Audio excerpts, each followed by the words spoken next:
Hey guys, hope you're having a great day today. My name is Daniel and I'm the High Mileage Helper.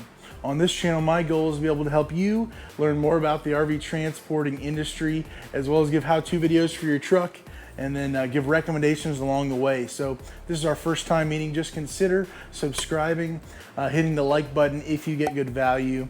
And in today's video, I'm gonna be sharing with you all the different parts that I keep on hand for my truck when I'm out on the road transporting trailers. And hopefully this can be a help to you, and we'll go ahead and get right into the video.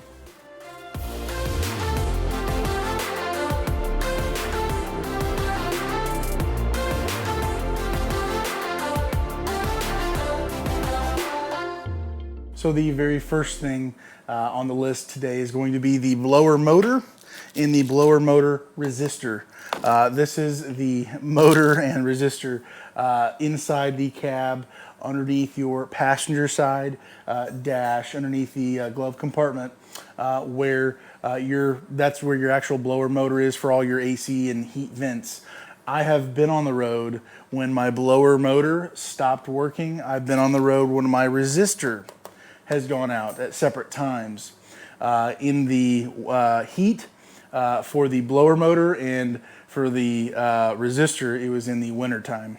And let me just assure you, hopefully you haven't already had to go through this, but this is a very difficult thing when you've got extreme temperatures and you're on the road transporting and there's no place to stop off and pick this up. They are at auto parts stores, but you're going to pay through the nose for these blower motors, let me tell you.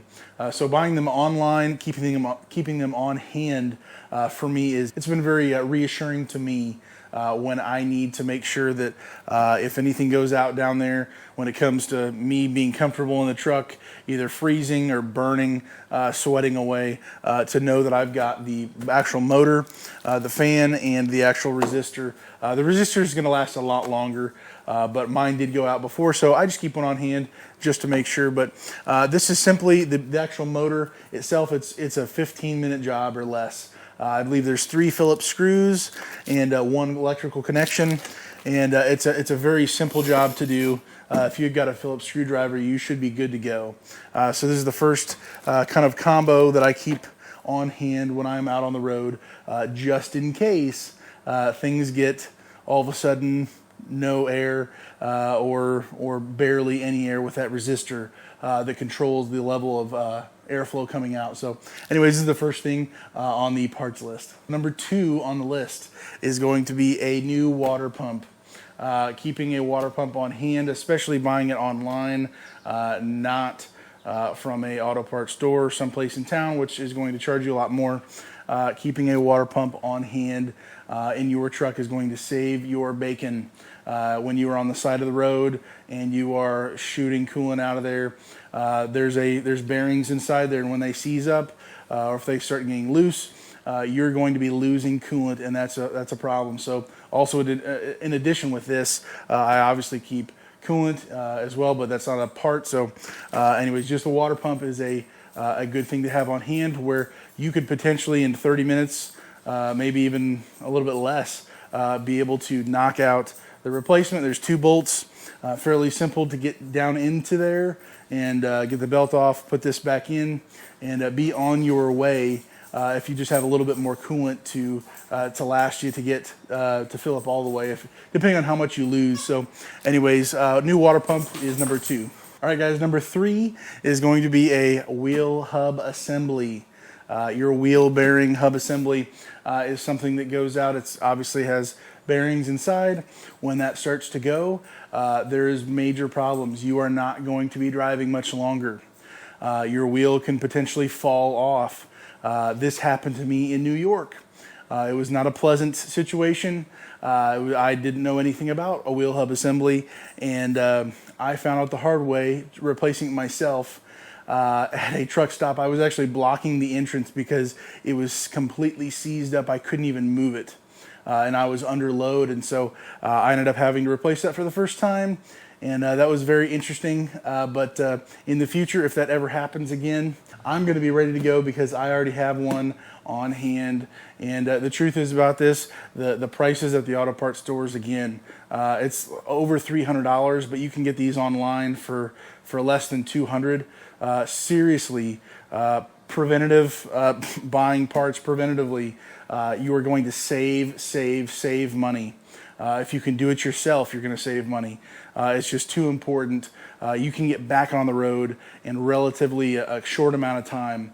This would just, for me, I take my time. This would be at least a couple-hour job, but I could be on the road shortly that same day it happened, probably. So a wheel hub assembly is what I also keep on hand. Lastly is going to be a Serpentine kit for your belt, your tensioner, and your idler pulley. This is a kit. You could buy it all separately, but the truth is buying it in a kit and buying it online is going to be cheaper than paying through the nose at the auto parts store. Again, I finding it for 2/3 the price or even half.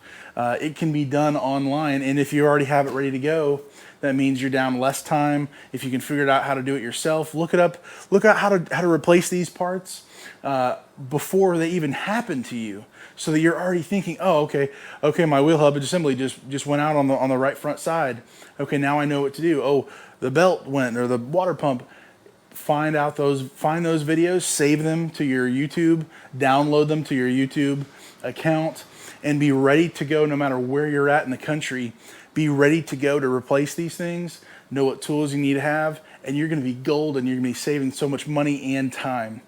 So this complete kit here, though, the Serpentine kit has the belt, has the tensioner, and then it has the idler pulley with it as well. So I bought this all together just to have the convenience of that and actually save money, I believe, buying it online. So this is the list of parts that I actually keep on hand ready to go for my truck when I'm out on the road.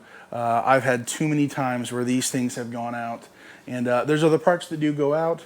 I don't keep a turbo on hand. I don't keep a transmission on hand, but these are parts that can take you out, or at least the blower motor and resistor that can, maybe you might think you're being taken out, but these parts here, they probably go the most often of all the parts that you have on your truck. Correct me if I'm wrong. Let me know in the comments what you think about that. But your water pump, hub assembly, and belt, tensioner, pulley, and the actual belt itself, these are some of the most common things that wear out in time. And it'd be a great thing to save yourself some money, some time, and be ready to go when you are hitting the road and you find, oh, I've got a problem here. What's the solution? Well, I've already got the solution, and I'm not dependent upon some person, bringing the part, fixing it for me, and I owe them $1 million. This can be your way of saving some serious time and money and getting back out on the road safely. So I'm going to put all the links for all these things in the description. Ones that are exactly these, or ones that are really close to it. You can find them anywhere. But the idea of this whole video is to help you think ahead so that you have these actual parts on hand before you run into the trouble, before you get on the road. You're sitting on the shoulder saying, okay, here we go. How much is this going to cost? You can save some serious money buying the parts before and then actually doing it yourself.